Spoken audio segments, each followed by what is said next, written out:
Hello students, my name is Preeti. आज हम class 12 physics में चैप्टर नंबर 12 का लेक्चर नंबर 2 करने जा रहे हैं। इसमें जो सबसे पहले मुझे बात करनी है वो रदरफोर्ड मॉडल की लिमिटेशन क्या थी।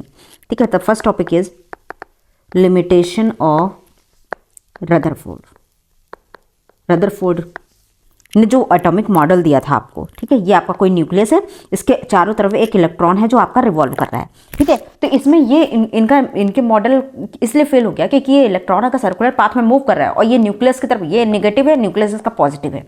ठीक है, तो ये इसके न्यूक्लियस की तरफ अट्रैक्ट हो रहा है, तो ये स्पाइरल पाथ फॉलो करते करते ये एक टाइम के बाद न्यूक्लियस में कोलैप्स हो जाएगा। तो कहीं ना कहीं एटम जो है, इनका atom is not stable.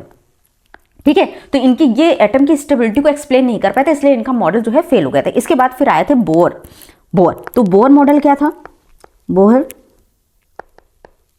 Model. ठीक है, इन्होंने ये बताया कि अगर सपोज ये न्यूक्लियस है, ठीक है, इसके चारों तरफ अगर इलेक्ट्रॉन रिवॉल्व कर रहा है, सपोज इसकी वेलोसिटी v है, इसकी जो रेडियस है वो r है। ठीक है, तो इसका जो पाथ होगा, अगर आप इसके पाथ की बात करेंगे तो वो टोटल जो पाथ होगा वो होगा 2πr। ठीक है, लेकिन हम लोगों ने डी ब्रॉगली हाइपोथेसिस में ये चीज पढ़ी थी कि कोई भी चार्ज पार्टिकल अगर मूव करता है तो वो जो है वेव फॉर्म में, मतलब उसका वेव नेचर भी हम लोग एक्सप्लेन कर चुके हैं। ठीक है, तो वो क्या होगा, जैसे सपोज अगर कोई चार्ज पार्टिकल है आपका, ठीक है, अगर वो मूव कर रहा है तो अपने साथ वो वेव को भी बनाता है।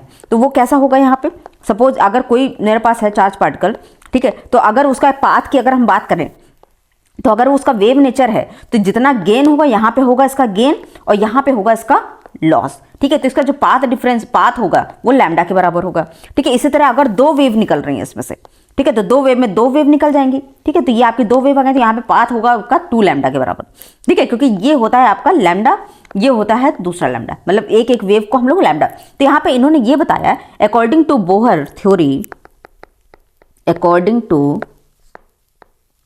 Bohr theory the electron can be taken to a stationary orbit, can taken to be stationary state if its path is an integral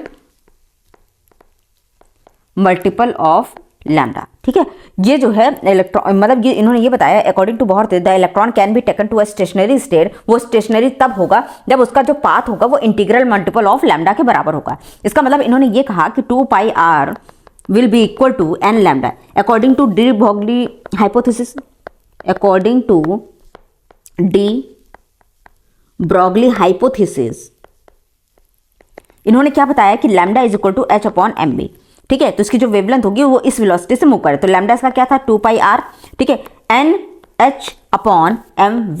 ठीक है, तो यहाँ पे mv ये जो होगा आपका, ठीक है, यहाँ से जब हम इसको ले जाएंगे तो mvr is equal to NH/2π।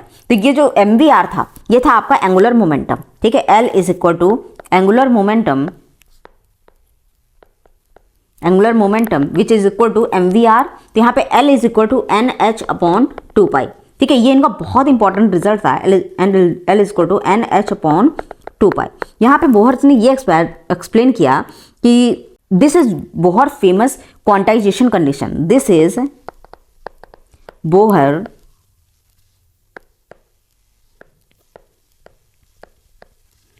Famous quantization condition according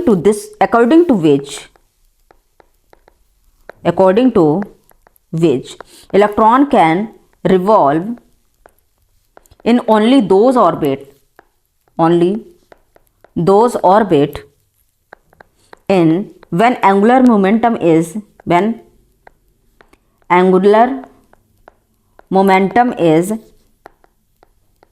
integral multiple of h/2π। जब आपका मतलब ये बहुत ही क्वांटाइजेशन की, बोहर की बहुत ही फेमस क्वांटाइजेशन इक्वेशन थी जिसके आगे बहुत सारी कैलकुलेशन हुई ये। ठीक है, इसके according electron can revolve only in those orbit where angular momentum is an integral multiple of NH/2π। आप एन की वैल्यू को चेंज करते रहेंगे और आपको ऑर्बिट्स की जो है वैल्यू पता चलती रहेगी। ठीक है, तो यहाँ पे अब जो मेरा आ रहा है नेक्स्ट टॉपिक वो है Bohr postulate.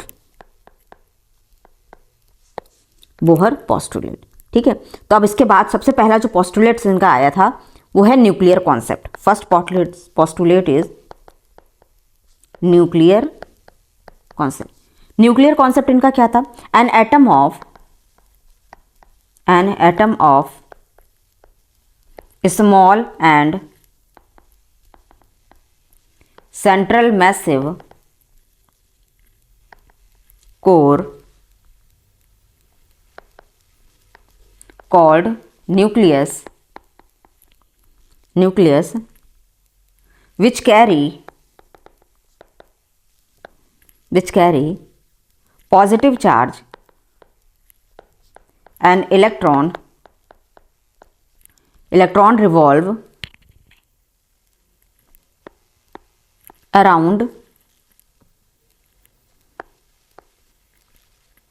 the nucleus circular path and centripetal force is provided by attraction between electron and nucleus. Second इनका जो पोस्टुलेट था वो क्या? Quantization condition. क्वांटाइजेशन कंडीशन इनकी क्या थी? एन इलेक्ट्रॉन कैन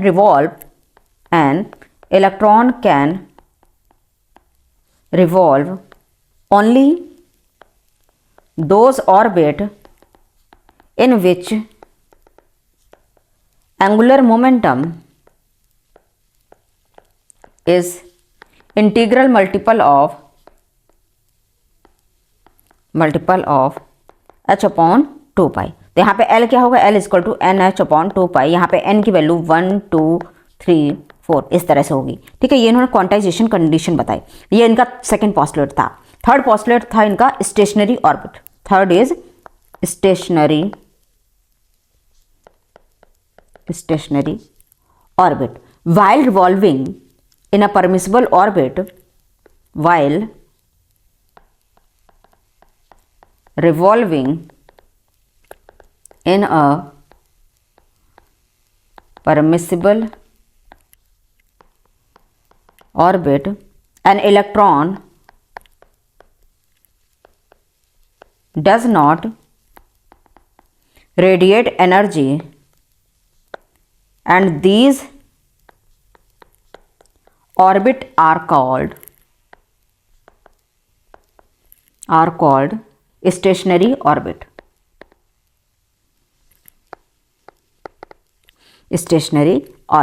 अब इनकी हम लोग बात करते हैं, इनकी फ्रीक्वेंसी कंडीशन क्या थी। ठीक है, फोर्थ पोस्टुलेट था इनका फ्रीक्वेंसी कंडीशन। फ्रीक्वेंसी कंडीशन इनकी थी एन एटम एब्जॉर्ब्स और emit energy in form of photon while when an electron makes a transition from lower से higher में क्या करेगा? ऑब्जॉर्व करेगा। लोअर से अगर हायर जाएगा और हायर से लोअर जाएगा तो क्या करेगा? ये एमिट करेगा एनर्जी। ठीक है, इन्होंने जो फोर्थ पोस्टुलेट था उनका ये था। तो यहाँ पे हम लोग लिख लेते हैं एन एटम एब्जॉर्ब और emit energy in the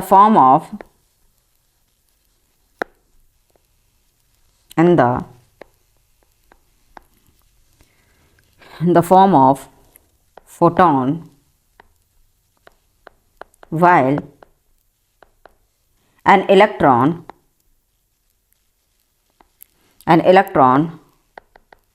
makes a transition from lower to higher or from higher to lower energy level respectively. The energy of photon is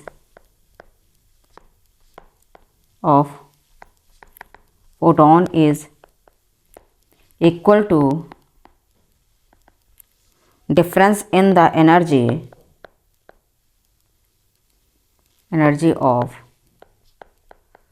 2 levels. ठीक है, तो ये E2 minus E1 is equal to h nu. इस तरह से इसकी photon से energy release होगी। ठीक है, यहाँ पे होगा क्या कि सबसे पहले क्या होगा, यहाँ पे ये आपका E2 एनर्जी स्टेट है, ये आपकी E1 है। ठीक है, यहाँ पे मैंने क्या कराई, लाइट इंसिडेंट करा दी। ठीक है, एच न्यू लाइट इंसिडेंट करा दी और ऊपर से नीचे आपका इलेक्ट्रॉन आया। ठीक है, ये E2 था, ये E1 था, तो यहाँ पे E2 माइनस E1 इनका जो डिफरेंस होगा वो एच न्यू के बराबर होगा, जो इनका जो आपने एनर्जी इंसिडेंट इसमें कराई है। ठीक है, अब हम लोग इसके आगे बात करते हैं कि Bohr's theory of hydrogen atom. Next is Bohr's theory of an hydrogen atom. ये आपका बहुत इंपॉर्टेंट है, आपके एग्जाम में इसका क्वेश्चन एक्सपेक्टेड रहता है। Consider an electron, consider an electron revolving around nucleus in an orbit of radius r and moving with velocity v। ठीक है, ये आपका कोई न्यूक्लियस है। ठीक है, यहाँ पे आपका कोई न्यूक्लियस है, उसके चारों तरफ आपका इलेक्ट्रॉन जो है रिवॉल्व कर रहा है। ठीक है, इसकी जो वेलोसिटी है वो v है, इसकी रेडियस जो है वो r है। ठीक है, तो इसके बाद हम लोग इसके देख लेते हैं कि आपने एक इलेक्ट्रॉन कंसीडर कर दिया जो इसके अराउंड रिवॉल्व कर रहा है। तो अब हमें सबसे पहला जो कैलकुलेशन इसका करना है, radius of orbit, radius of orbit. ठीक है, सबसे पहले हम लोग इसकी थोड़ी the attraction between nucleus and electron, the attraction between nucleus and electron will provide necessarily centripetal force या centripetal force। ठीक है, तो वो centripetal force होगा क्या, mv स्क्वायर बाई r और k q1 q2 upon r square. तो r will be cancel, तो mv square is equal to k q1 q2 upon r। ठीक है, तो यहाँ पे आपका जो आएगा, देखिए यहाँ पे एक इलेक्ट्रॉन है और एक है न्यूक्लियस में आपका जेड है। ठीक है, तो यहाँ पे हो जाएगा M we square is equal to के जेड ई स्क्वायर अपॉन आर। ठीक है, तो यहाँ पे अगर आप आर की वैल्यू बात करेंगे तो k Z E square upon m we square. अब हम लोगों ने यहाँ पे जो बात करनी है Bohr quantization condition. According to Bohr quantization condition, to Bohr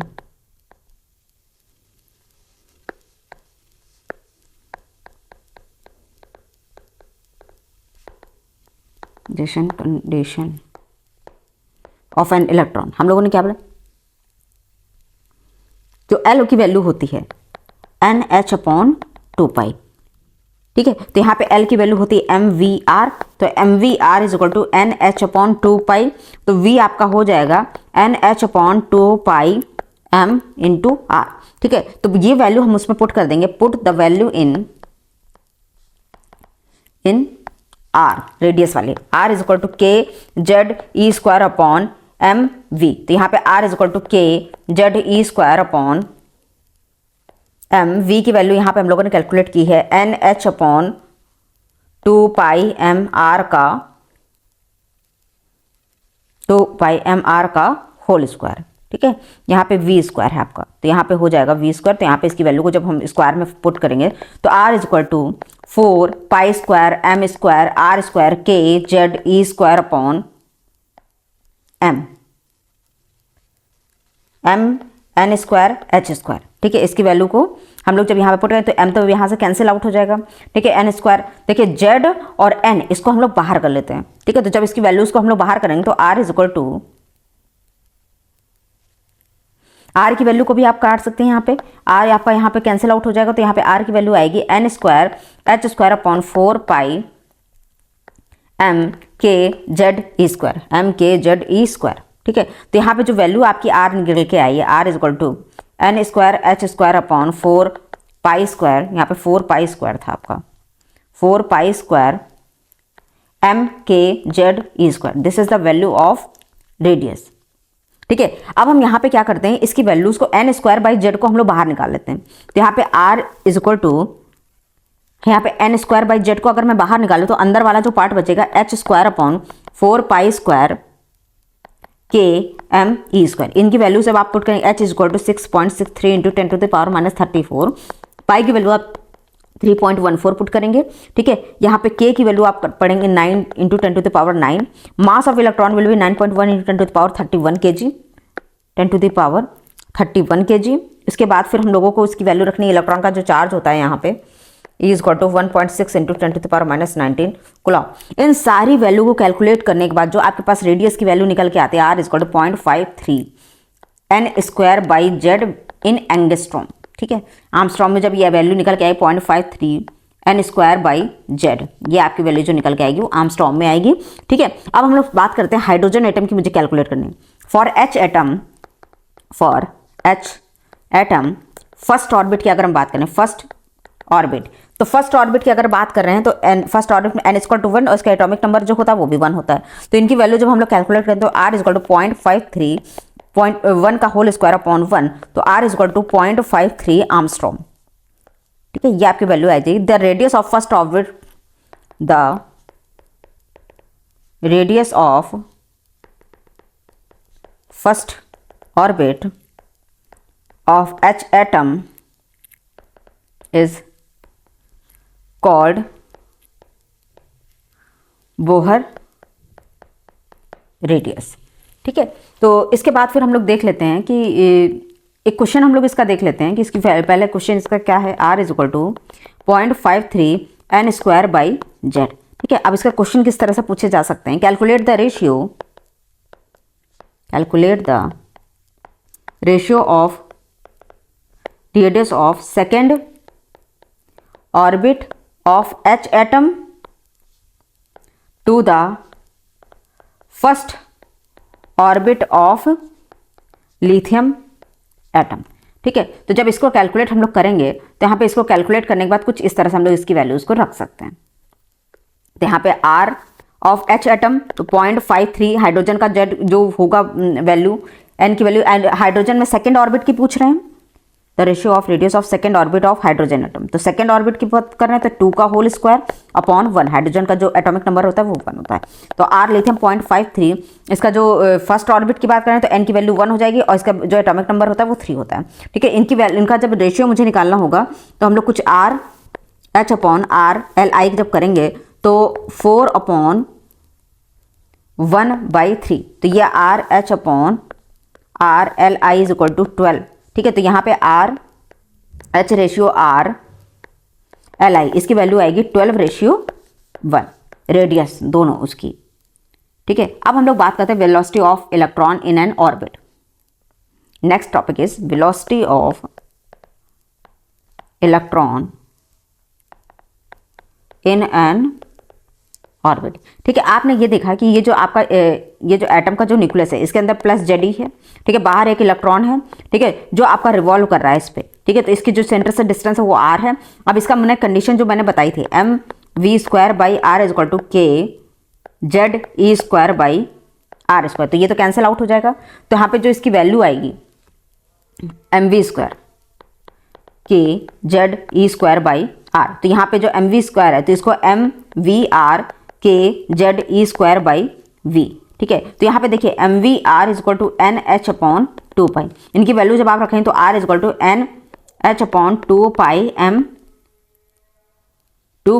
M v. यहाँ पे आप इसकी वैल्यू r की वैल्यू को रिप्लेस कर सकते हैं 2 पाई एम वी। ठीक है, तो यहाँ पे mv स्क्वायर में आप इसकी वैल्यू को जब रखेंगे mv स्क्वायर। ठीक है, तो यहाँ पे नीचे है आपका r। ठीक है, तो इसको जब आप कैलकुलेट करेंगे तो R की वैल्यू को जब आप पुट करेंगे यहाँ पे तो mv square equal to k z E square upon R की value n H upon 2 pi m v, तो ये ऊपर चला जाएगा 2 pi m v k Z ई स्क्वायर अपॉन एन एच, तो एम वी स्क्वायर, तो एम तो कैंसिल हो जाएगा यहाँ पे। ठीक है, यहाँ पे v भी आपका कैंसिल आउट हो जाएगा, तो v is equal to 2 pi K Z E square upon N H upon N H, 2 pi K Z E square equal to, अब जेड बाई एन अगर आप बाहर कर लें तो यहाँ पे आ जाएगा 2 pi K E square by h, ये आपकी वेलोसिटी की वैल्यू। अब मैंने क्या किया, मैंने यहाँ पे नीचे डिनोमिनेटर में और न्यूमरेटर में दोनों में c से मल्टीप्लाई कर दिया। तो यहाँ पे क्या हो गया, आपकी वैल्यू आ गई 2 pi K E square upon H C. यहाँ पे आ जाएगा सी जेड अपॉन एन। तो ये जो वैल्यू कैलकुलेट करके हम लोग निकालते हैं, ठीक है, this is called alpha is equal to 1/137 which is 2 pi K E square upon N H C. ठीक है, ये इसकी अल्फा की वैल्यू है। Fine structural constant, fine structural constant, structural constant, इसकी वैल्यू को जब आप लोग पुट करेंगे तो v is equal to alpha C Z by N. This is the formula of velocity, alpha C Z by N. ये आपको बहुत इंपॉर्टेंट है। अब हम लोग हाइड्रोजन के फर्स्ट ऑर्बिट की बात कर लेते हैं। For first orbit of h atom z is equal to 1, n is equal to 1, v is equal to alpha c। तो यहाँ पे आपका आ जाएगा v is equal to c by 137। ठीक है, तो यहाँ पे that is in the first orbit of hydrogen atom, that is in the first orbit of H atom, the velocity of electron is 1/137 of the speed of light। ठीक है, तो यहाँ पे v की जो वैल्यू है आपकी alpha C Z by N, this is the most important formula इसका। ठीक है, v is equal to alpha C Z by n. अब एक क्वेश्चन हम लोग इसका कर लेते हैं। Find the velocity, find the velocity of electron in the third orbit of He, helium atom की बात कर रहे हैं। ठीक है, तो यहाँ पे जब हम इसकी वैल्यू को कैलकुलेट करेंगे तो यहाँ पे इसकी वैल्यू कुछ इस तरह से आ जाएगी। v is equal to alpha C Z by n. तो फर्स्ट थर्ड ऑर्बिट की तो n इज इक्वल टू 3, और हीलियम एटम की बात हो रही थी। यहाँ पे हीलियम एटम का जो एटॉमिक नंबर होगा वो होगा 2। यहाँ पे हीलियम एटम का जो एटॉमिक नंबर होगा वो होगा जो हाइड्रोजन का 1, हीलियम का 2। तो v is equal to 1/137 into c into 2/3, तो 2c/411 metre per second. This is the speed of electron, velocity of electron, v is equal to 2c/411 metre per second. तो आज का ये लेक्चर मेरा यहीं पे ख़त्म होता है। If you like this video please share and subscribe. Thank you.